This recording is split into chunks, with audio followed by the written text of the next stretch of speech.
Shalom, salam damai bagi kita semua. Mari kita sama-sama baca Amsal bab 16, Amsal Salomo.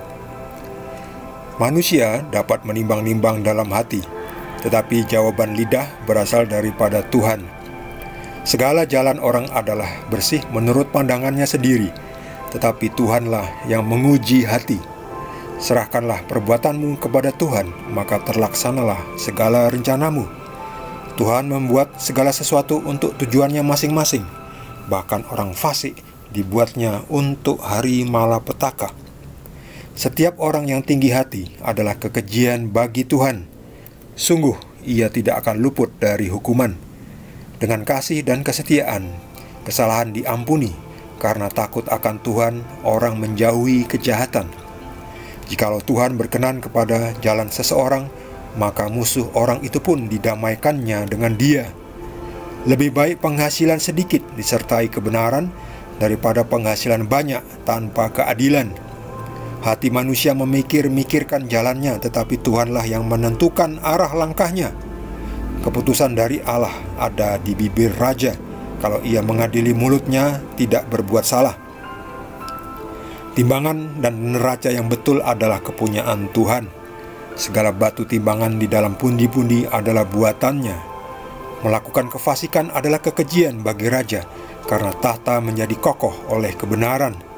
Bibir yang benar dikenan raja, dan orang yang berbicara jujur dikasihinya. Kegeraman raja adalah bentara maut, tetapi orang bijak memadamkannya. Wajah raja yang bercahaya memberi hidup, dan kebaikannya seperti awan hujan musim semi. Memperoleh hikmat sungguh jauh melebihi memperoleh emas, dan mendapat pengertian jauh lebih berharga daripada mendapat perak. Menjauhi kejahatan, itulah jalan orang jujur. Siapa menjaga jalannya, memelihara nyawanya. Kecongkakan mendahului kehancuran, dan tinggi hati mendahului kejatuhan. Lebih baik merendahkan diri dengan orang yang rendah hati daripada membagi rampasan dengan orang congkak. Siapa memperhatikan firman akan mendapat kebaikan, dan berbahagialah orang yang percaya kepada Tuhan.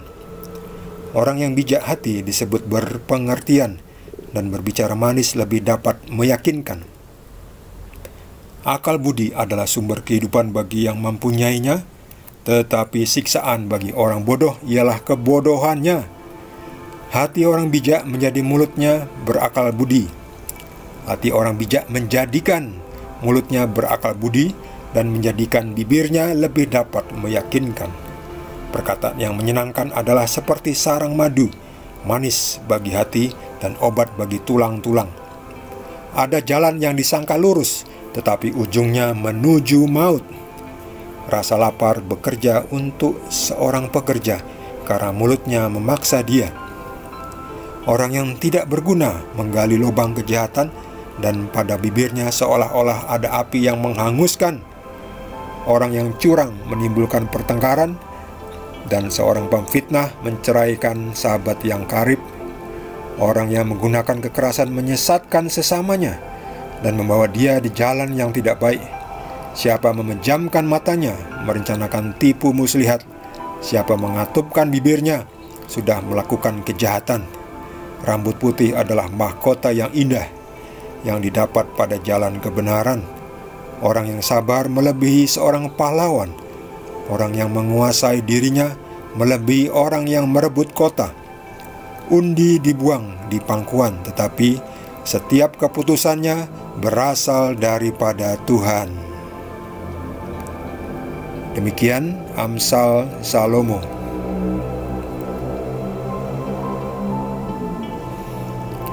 Orang yang menguasai dirinya melebihi orang yang merebut kota. Menguasai diri penting, mengendalikan diri, mengendalikan emosi, mengendalikan hawa nafsu. Jadi jangan sampai kita dikendalikan oleh emosi, oleh hawa nafsu. Sebaliknya, kita yang mengendalikan hawa nafsu. Kita butuh hawa nafsu, tetapi kita kendalikan. Amsal ini penuh dengan berbagai nasihat baik. Lebih baik penghasilan sedikit disertai kebenaran daripada penghasilan banyak tanpa keadilan. Ya, istilahnya uang yang nggak jujur itu nggak jadi daging. Percuma makan uang hasil curang, hasil korupsi, hasil curian. Itu nggak jadi daging. Baik penghasilan sedikit disertai kebenaran, disyukuri, malah nanti jadi daging ya. Menjadi positif, jadi cukup. Tapi kalau dengan cara curang, mencuri, menipu, kong kali kong, markup, proyek fiktif, tidak transparan, itu berapapun hasilnya nanti terasa kurang juga ya. Gampang datang, gampang pergi juga.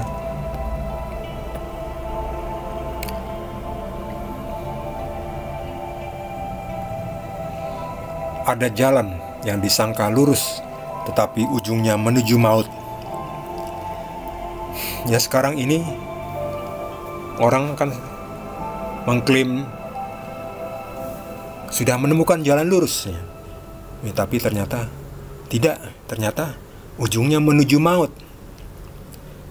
Hanya ada satu jalan yang lurus, yang benar-benar lurus, yaitu Tuhan Yesus. Sebab kata Tuhan Yesus, "Akulah jalan, kebenaran, dan hidup. Tidak ada yang dapat datang kepada Bapa tanpa melalui aku." Jadi, jangan salah pilih jalan yang seolah-olah lurus ternyata membawa maut. Kita ikuti saja yang sudah jelas, jalan yang lurus, Tuhan Yesus, jalan yang benar.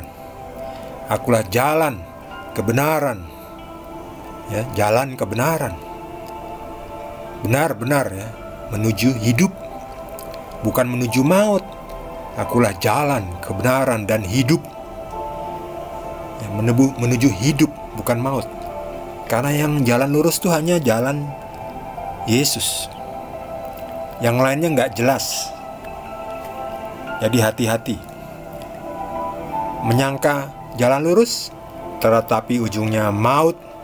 Jangan mau tertipu oleh ajaran yang seolah-olah lurus, seolah-olah disangkanya lurus tetapi ternyata ujungnya maut.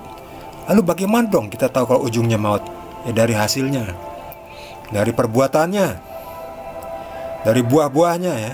Apakah mengajarkan kebencian? Apakah mengajarkan permusuhan?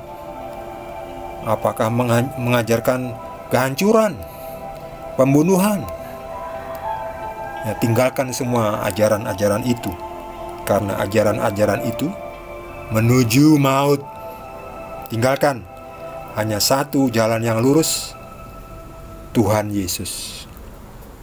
Akulah jalan, kebenaran, dan hidup. Bagi saudara mendapatkan tambahan pencerahan, boleh juga berbagi. Yang belum subscribe, jangan lupa di subscribe dan juga di like. Kita akan lanjutkan dengan Amsal berikutnya. Terima kasih. Tuhan Yesus berkati kita semua.